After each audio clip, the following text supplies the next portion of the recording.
vocês que estão assistindo essa série de estudos sobre a carta aos Hebreus, aqui da comunidade evangélica luterana Cristo de Teresina, no Piauí.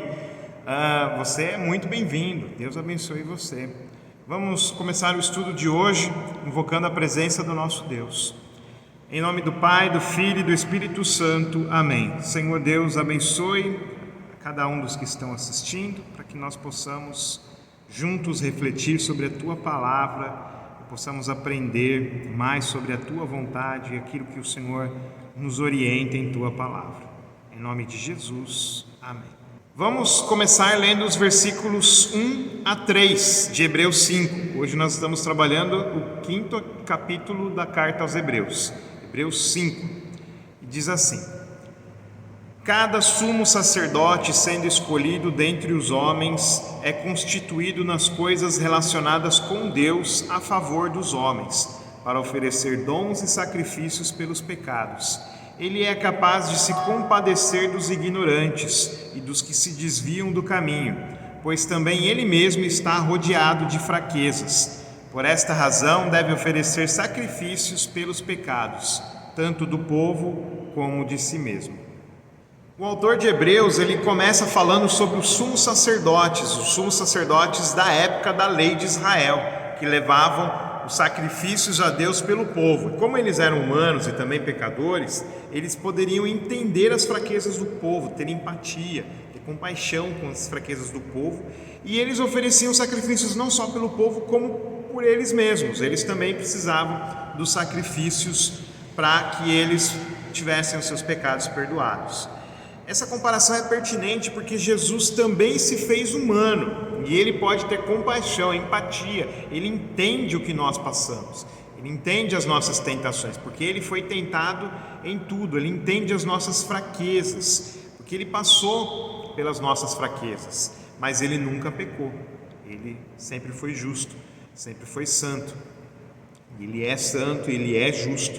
Então ele entende, ele é um sumo sacerdote que leva os nossos pecados a Deus para que sejam perdoados, e o perdão está nele, porque ele é o sacrifício pelos nossos pecados.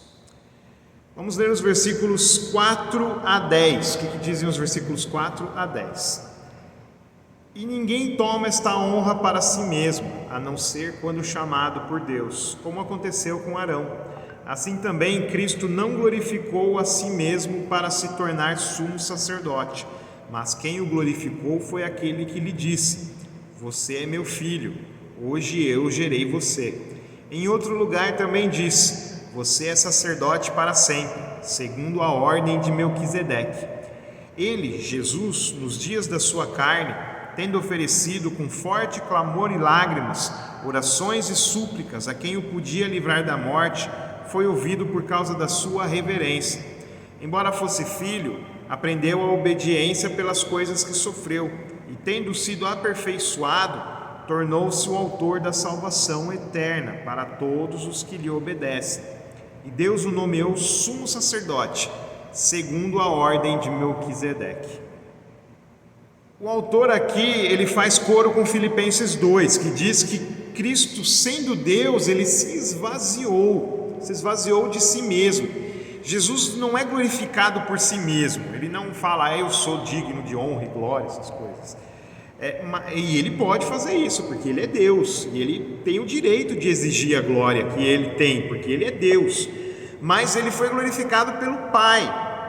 Antes mesmo dele nascer, em Salmos 2,7, antes mesmo de Jesus vir à terra, Deus já o chama de filho. Então é Deus Filho, é glorificado desde antes de Jesus vir à terra. Então Jesus é glorificado pelo Pai, e a glória dele é eterna, porque ele é Deus. E mesmo assim ele não usufruiu da sua divindade plenamente quando esteve na terra. Ele se esvaziou para que ele pudesse entender as nossas fraquezas. Ele já entendia, porque ele nos criou, mas com a sua encarnação ele viveu as nossas fraquezas. Por isso ele tem compaixão de nós. O sacerdócio dos judeus era baseado na ordem araônica, onde havia sucessão. Os descendentes de Levi carregavam essa responsabilidade de serem sacerdotes conforme a ordem de Arão. Arão foi o primeiro sacerdote, que era da tribo de Levi. E isso, os levitas passaram essa responsabilidade de pai para filho. Você nascia levita, você tinha responsabilidade em relação ao culto divino, culto a Deus. Então você tinha que administrar as questões do culto por ser levita. Em Jesus não é a ordem araônica, mas é a ordem de Melquisedeque. Melquisedeque foi um sacerdote único. A Bíblia não fala da geração dele, não fala mais nada, só fala que ele recebeu a oferta de Abraão. Não fala nada de sua descendência, de sua linhagem. Ele foi um sacerdote único. Assim também Jesus é o único sumo sacerdote.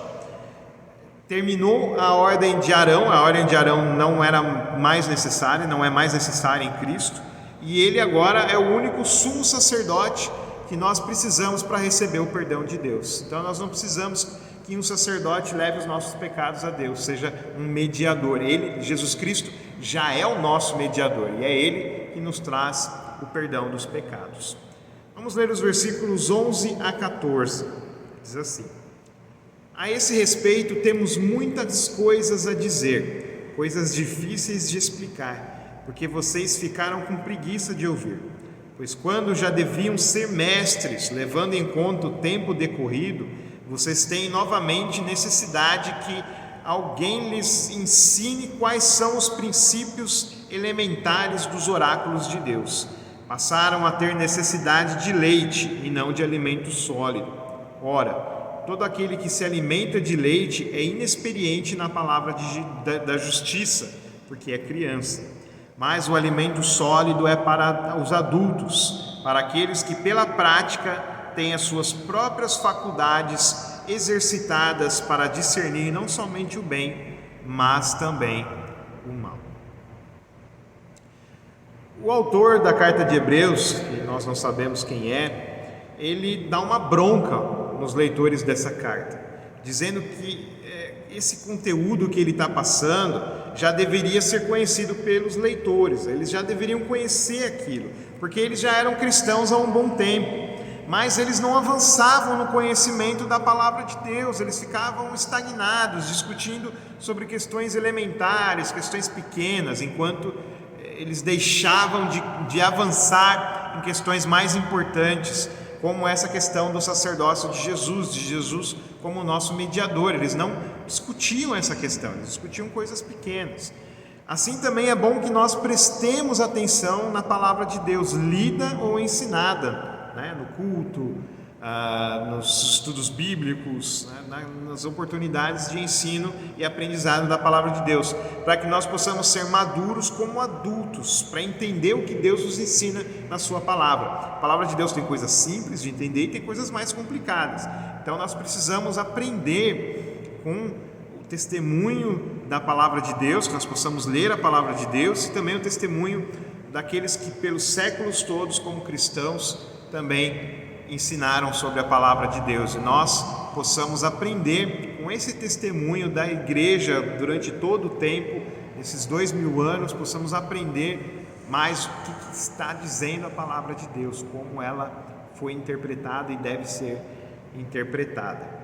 Então, como maduros na palavra de Deus, nós podemos ensinar as outras pessoas também, pregar o evangelho com mais propriedade. Então é bom que nós leiamos a palavra de Deus e estudemos sobre ela. Você não precisa fazer um curso de teologia, se você tiver oportunidade, tudo bem. Você não precisa aprender grego, hebraico, essas coisas, mas pelo menos um conteúdo mais sólido da palavra de Deus, para que você possa ensinar os outros também. Então é bom que você aprenda, tire um tempinho para que você leia a palavra de Deus, leia a Bíblia e possa ler bons autores, né?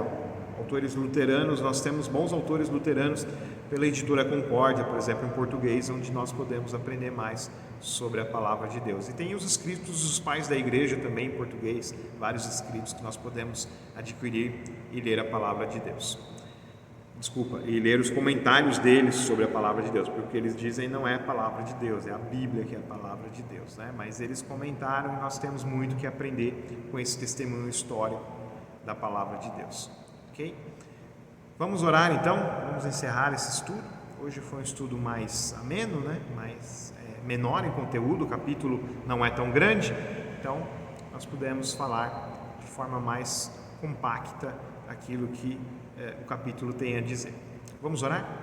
Senhor Deus, peço que o Senhor abençoe a cada um dos que estão assistindo, independente do tempo em que eles estão assistindo, e que eles possam aprender mais da Tua Palavra e levar conhecimento da Tua Palavra aos seus amigos e familiares. Que o Senhor abençoe a cada um deles em suas necessidades, sejam necessidades físicas ou espirituais, que o Senhor dê graça para que eles possam ter atendidos os seus pedidos dentro das suas necessidades. Em nome de Jesus Cristo, Teu Filho. Amém. Deus abençoe vocês. Semana que vem, então, Hebreus 6. Nós continuamos a carta de Hebreus até o final. Que Deus abençoe vocês. Amém.